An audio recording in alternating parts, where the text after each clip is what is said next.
Bom, nessa lição nós teremos aí os seguintes tópicos e subtópicos. O tópico número 1, nós temos aí a possessão maligna. Subtópico 1, a harmonização das narrativas. Subtópico 2, a opressão. Subtópico 3, um quadro estarrecedor. Tópico 2, a legião demoníaca. Subtópico 1, uma legião. Subtópico 2, expulsar e não dialogar. Subtópico 3, a presença de Jesus. Tópico 3, o poder de Jesus. Subtópico 1, os demônios sabem quem é Jesus. Subtópico 2, a soberania de Jesus. Subtópico 3, a libertação do oprimido. Tópico 4, os porqueiros. Subtópico 1, o local do acontecimento. Subtópico 2, sobre a manada de porcos. Subtópico 3, o estranho pedido do povo. A introdução diz: o relato do endemoniado gadareno encontra-se também em Mateus e Lucas, com algumas variações. O fato revela informações sobre a possessão demoníaca e o poder absoluto de Jesus sobre todo o reino das trevas. É o prenúncio da vitória final de Cristo sobre Satanás e seus anjos. Não somente isso, mas também uma prova viva de que podemos confiar em Jesus. Então vimos aí que este mesmo fato está registrado nos evangelhos sinópticos. Quais são eles? Mateus, Marcos e Lucas. Então todos três narram esse fato. Mateus estava presente quando aconteceu, então ele pode dizer melhor, e ele vai dizer que eram 2 endemoniados. Marcos e Lucas eram historiadores, não eram discípulos de Jesus, não eram apóstolos, né? E eles escreveram como historiadores, perguntando às pessoas, né, as coisas, e as pessoas lembraram-se daquela pessoa que era mais violento. Então lembraram-se de um endemoniado. Veja bem, é como se assim, nós vamos na igreja e oramos por várias pessoas. Então aconteceu uma surda de nascença, passou a ouvir. Então se esquece muitas vezes das pessoas que foram curadas de outras coisas. E se comenta muito sobre aquela pessoa que foi julgada ali como o maior milagre que aconteceu. Veja só na Bíblia. Na Bíblia ele narra Jesus curando alguma dor de cabeça de alguém, alguma dor de dente. Não narra por quê? Porque não tinha tanta importância para quem escreveu. Então ele não escreveu sobre tudo que Jesus fez, sobre todos os milagres, todas as curas. Então foi mencionado na Bíblia que as principais curas, né, os principais milagres. Assim também, aqui esse gadareno vai ser mencionado, que era o mais violento. Aqui nós vemos então que existia uma possessão, que nós chamamos de pessoa endemoniada. E vamos ver a autoridade de Jesus sobre os demônios. Eles temem a Jesus e eles sabem que Jesus pode mandá-los para onde quiser e fazer o que quiser. Ele tem todo o poder. E mesmo Jesus, quando morreu e ressuscitou, ele aparece aos discípulos e diz: olha, todo o poder me foi dado no céu e na terra. E Jesus deu a nós a autoridade para expulsarmos os demônios em seu nome. Veja bem, e ele nos deu o mesmo Espírito Santo que estava nele, que lhe dava poder para expulsar demônios. Ele deu a nós o mesmo Espírito Santo. O mesmo Espírito Santo que morava em Jesus é o mesmo que mora em nós. Então, o poder para fazer qualquer coisa, realizar qualquer milagre, para expulsar demônios, todo o poder necessário está dentro de nós através do Espírito Santo. E nós temos como arma o nome de Jesus, o sangue de Jesus que nos purificou todo o pecado. Nós temos armas espirituais, nós temos aí a palavra de Deus, né? Uma arma, uma espada do Espírito. Então o Espírito usa a palavra de Deus. Então nós podemos, todos nós, qualquer crente pode expulsar demônios. Agora, existem aqueles que recebem um dom do Espírito Santo, chamado discernimento de espíritos.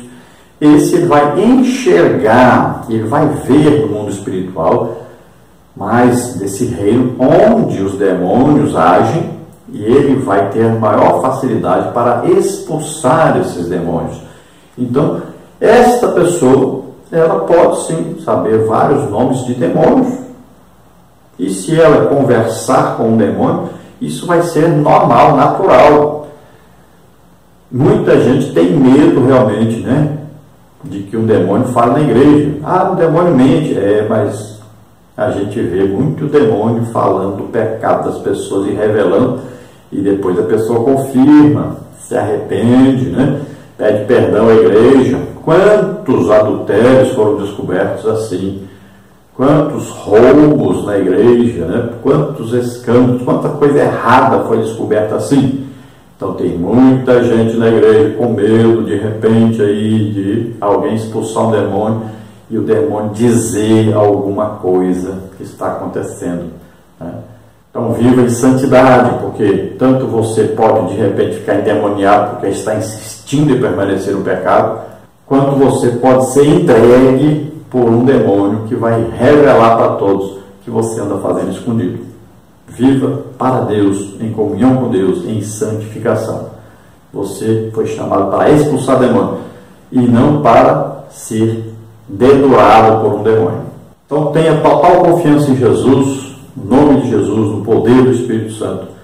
Tenha total confiança e expulse o demônio. Todo lugar que você for pregar, for ministrar. Eu faço isso em todo lugar que eu vou lá e expulso demônios de várias pessoas. Todo lugar que nós vamos acontece isso, nós expulsamos. Agora nós não damos a oportunidade a demônios de fazer festa, de acabar com o culto, né? De se aparecer. Não, apenas expulsamos e eles saem. Vamos então ao tópico número 1, a possessão maligna.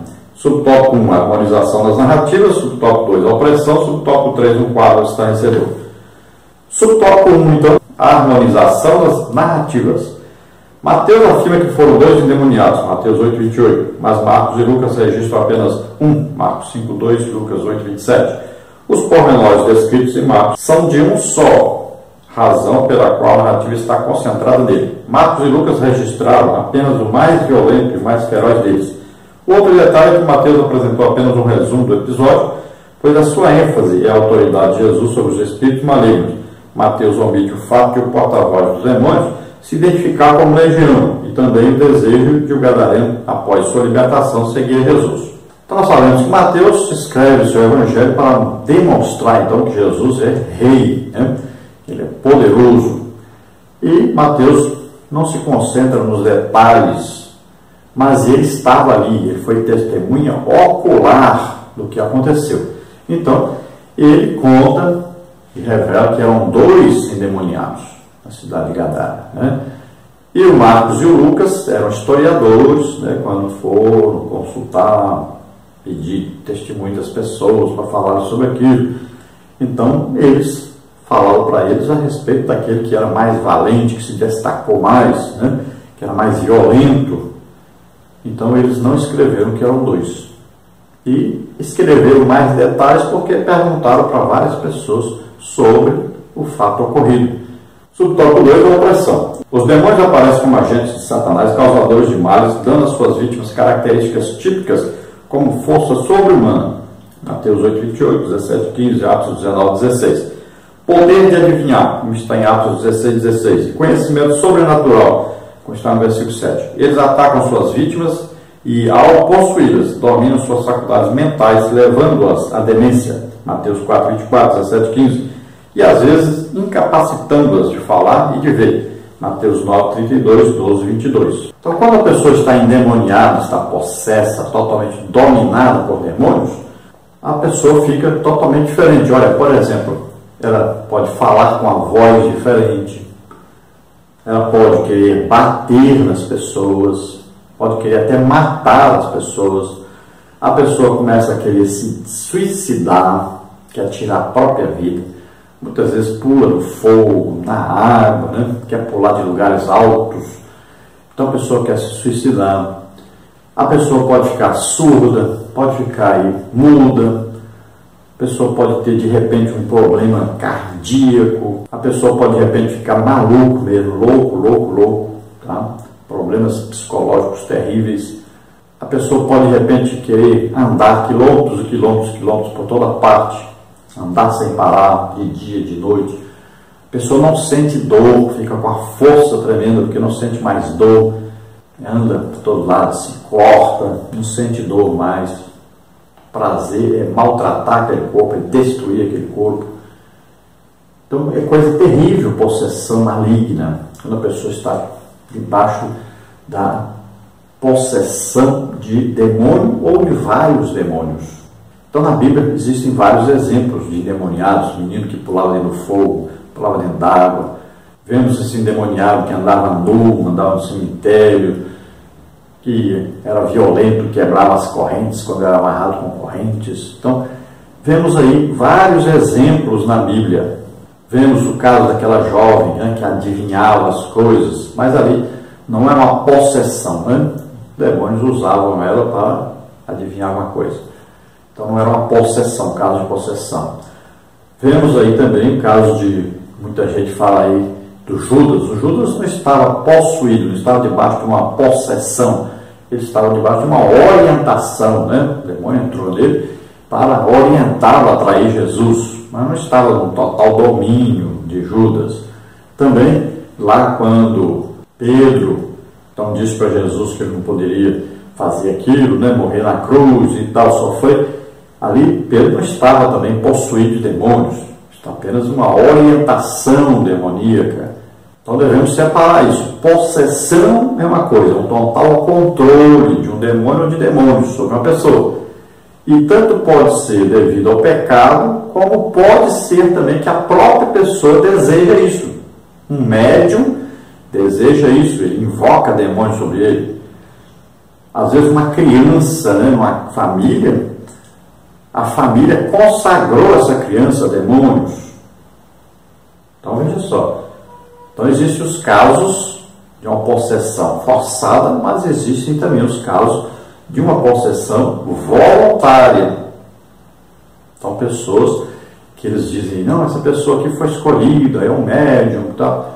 Essa pessoa está indo na conversa de demônios, está sendo usada por demônios, porque quer, ninguém está obrigando. Então ela vai por causa de uma posição social, por causa da vida financeira melhor, né? Todos eles dizem que não cobram, não sei o quê, mas olha lá a fortuna desse médium aí que está aí buscando na televisão, buscando sexuais, vivia em pecado terrível e o homem muito, mas muito rico. Mas eles dizem que não cobram nada, que é tudo, né? Então nós sabemos como é que funciona na verdade. Então cuidado, não vá atrás de médiums, não vá consultar espíritos, não vá consultar astros, tarôs, né? Horóscopo aí, cartas, consultar pessoas que mexem com bruxaria, feitiçaria, espiritismo. Muito cuidado, a Bíblia proíbe isso. Está lá em Deuteronômio 18, veja lá. Lá então fala claramente sobre isso, tá? É proibido por Deus consultar médiuns, consultar espíritas, consultar aí pessoas mortas, consultar tarôs, cartas, toda essa bandalheira de coisa aí do espiritismo. Muito cuidado, é proibido por Deus. Tem muita gente doente, muita gente com doenças gravíssimas devido a isso, muita gente com loucura devido a isso. Essas consultas a espíritos adivinhantes, essas idas a lugares onde se mexe com o espiritismo. Muito cuidado. Subtópico 3, um quadro estarrecedor. O endemoniado gadareno vivia nos sepulcros desnudo e era tão violento que nem mesmo os grilhões e as cadeias podiam detê-lo. Corria pelos montes e desertos e se feria com pedras. O fato de procurar viver nos sepulcros já era uma demonstração de sua total anomalia. O comportamento violento e sobrenatural do gadareno para sua própria destruição e para a perturbação de seus vizinhos revela a natureza destruidora de Satanás. Então olha só o que Satanás quer fazer. Ele coloca ali os demônios para destruir uma vida. Aquele gadareno andava nu, era violento e era uma pessoa que causava terror a toda uma cidade. Veja só, uma pessoa só pode causar um terror tremendo a uma cidade inteira. Então se torna uma pessoa tremendamente violenta, uma pessoa capaz de quebrar até correntes, cadeias. Veja só, pessoa que não dá mais valor a nada social, andava nu, andava pelos cemitérios, né? Provavelmente morava no cemitério. Só isso aí já indica que ele estava possuído por demônios. lugar onde se enterram pessoas que morreram, não é lugar de alguém vivo viver, é lugar de pessoa que está terrivelmente triste, né? Terrivelmente amargurada, desesperada, pessoa que não tem Deus na vida. Então, todo o quadro aí você vê de uma possessão, o que ela é capaz de fazer na vida de uma pessoa. Então, tome cuidado, abandone o pecado, viva uma vida de santificação, afaste-se do pecado. A Bíblia diz, olha, se aproxima de Deus, depois resista ao diabo e ele fugirá de você.